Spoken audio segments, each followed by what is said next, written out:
بسم الله الرحمن الرحيم. الرحمن علم القرآن خلق الإنسان علمه البيان. الشمس والقمر بحسبان والنجم والشجر يسجدان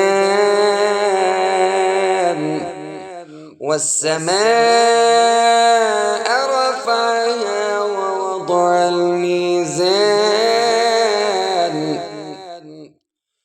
ألا تطغوا في الميزان وأقيموا الوزن بالقسط ولا تخسروا الميزان. والأرض وضعها للأنام فيها فاكهة والنخل ذات الأكمام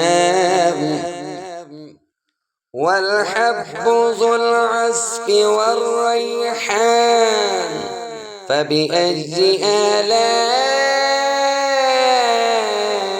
ربكما تكذبان. خلق الإنسان من صلصال كالفخار وخلق الجن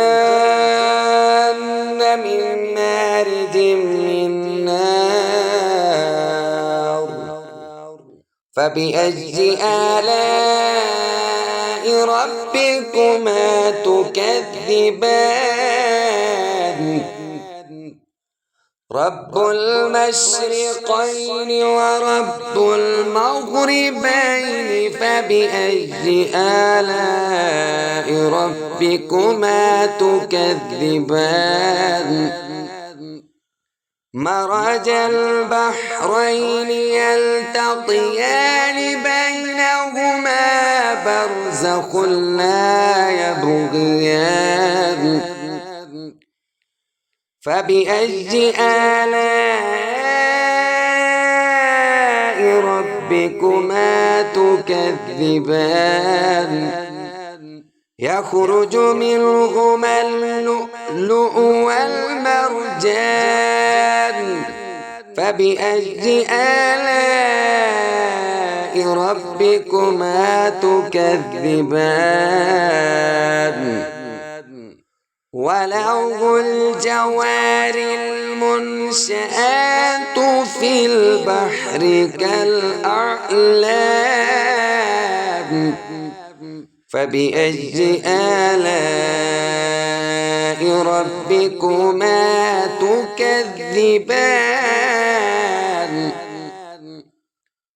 كل من عليها فان ويبقى وجه ربك ذو الجلال والإكرام فبأي آلاء ربكما تكذبان. يسأله من في السماوات والأرض كل يوم هو في شأن فبأي آلاء ربكما تكذبان. سنفرغ لكم أيها الثقلان فبأي آلاء ربكما تكذبان. يا معشر الجن والإنس إن استطعتم أن تنفذوا من أقطار السماوات والأرض أن تنفذوا من أقطار السماوات والأرض فانفذوا لا تنفذون إلا بسلطان فبأي آلاء ربكما تكذبان يرسل عليكما شواظ من نار ونحاس فلا تنتصران فبأي آلاء ربكما تكذبان فإذا انشقت السماء فكانت وردة كالدهان فبأي آلاء ربكما تكذبان فيومئذ لا يسأل عن ذنبه إنس ولا جان فبأي آلاء ربكما تكذبان يعرف المجرمون بسيماهم فيؤخذ بالنواصي والأقدام فبأي آلاء ربكما تكذبان هذه جهنم التي يكذب بها المجرمون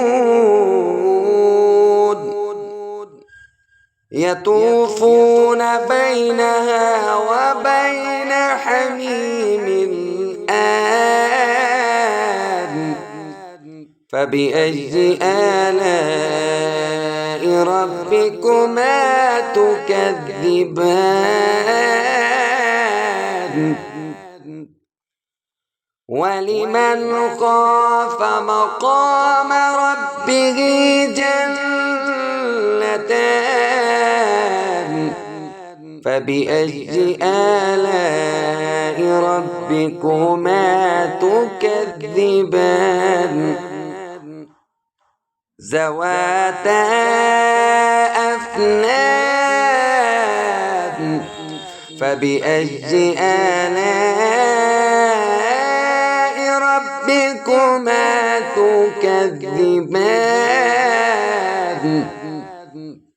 فيهما عينان تجريان فبأي آلاء ربكما تكذبان فيهما من كل فاكهة زوجان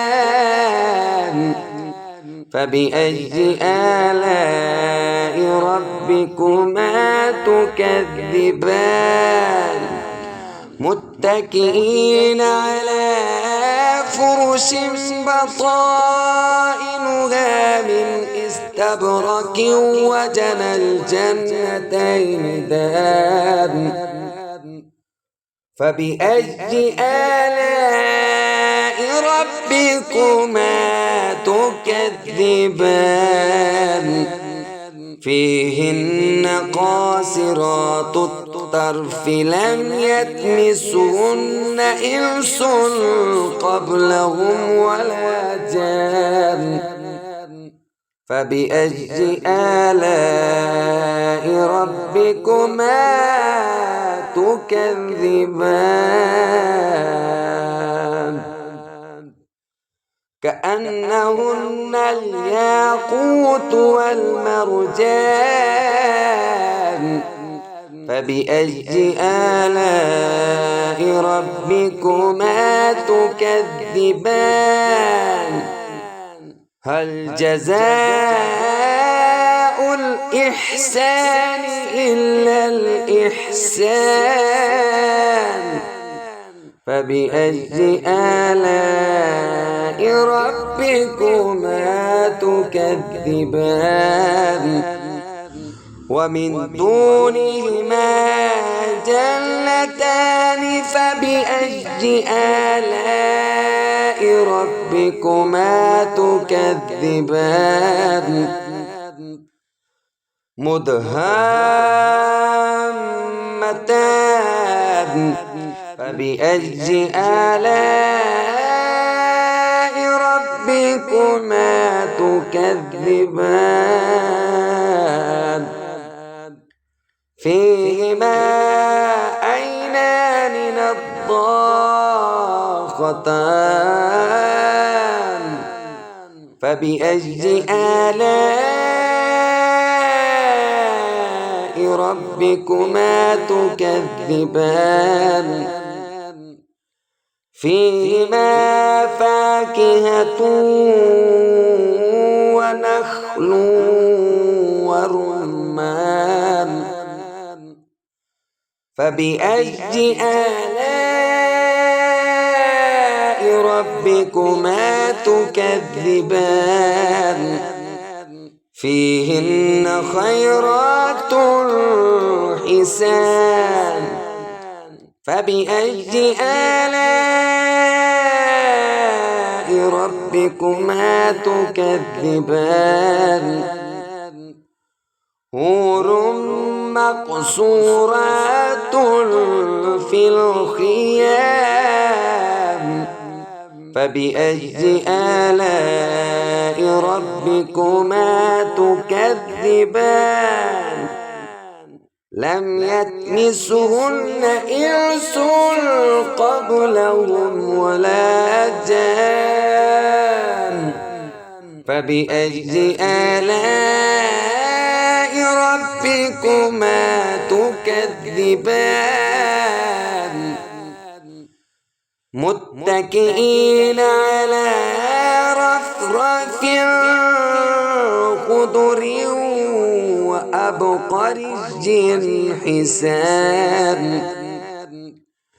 فبأي آلاء ربكما تكذبان تبارك اسم ربك ذي الجلال والإكرام